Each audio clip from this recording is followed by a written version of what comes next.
Aby aj malé mesto malo galerijný priestor pre náročného diváka. To je cieľom Komornej galérie, ktorá vznikla v centre Vranova nad Topľou. Priestor vo vyše storočnom mešťanskom dome má okrem výstav ambíciu hostiť aj diskusie s autormi či študentami. Aktuálne v nej nájdete diela výtvarníka Martina Knuta.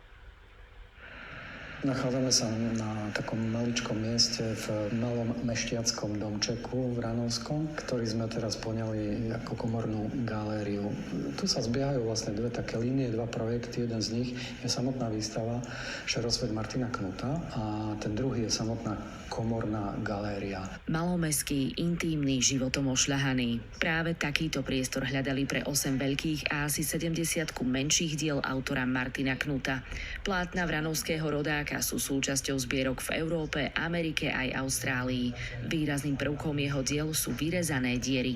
Je to v podstate ďalší priestor a ten vlastne núka ďalšie priestranstva a tým pádom vlastne konotácie okolo toho, ktoré sa vytvárajú, môžu zrazu obrátiť to naše vnímanie celkom ináč. A to je vlastne tá jeho formálna stránka. Obsahom Knutovej tvorby je človek so svojimi chybami, nedostatkami, bolestiami a trápeniami. Život, ktorý nie je dokonalý. Preto takýmto spôsobom sa snaží hľadať nedokonalého človeka v nedokonalom svete. A môžeme vidieť netradičný druh umenia, taký netradičný pohľad naň a nie také zvyčajné, ktoré nám rovno kladie, čo máme vidieť a čo nemáme vidieť. Kreativita možno toho umelca a myšlienky, ktoré do toho vnášal. Veľmi sa mi páči tie myšlienky, ktoré sú tam napísané. V Šerosvete v podstate sa nám ostré znaky, ostré rysy trošku zatemňujú.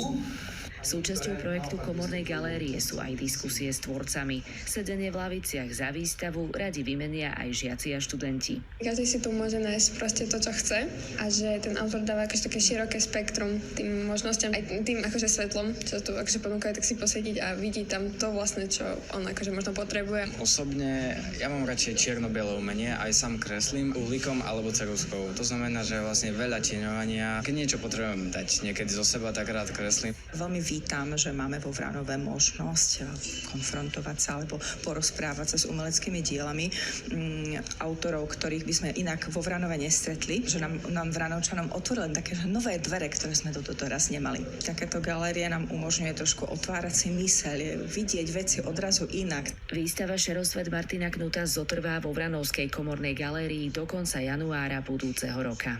Týmto spôsobom by sme chceli vlastne pokračovať aj do budúcna, dramaturgicky ďalej pripravovať a rozvíjať vlastne tie galerijné akcie a aktivity. Ten účel vlastne je taký, aby maličké mestečko ako Vranov je, malo aj priestor pre, povedzme, náročnejšieho diváka. Ivana Leferovičová, Slovenská televízia.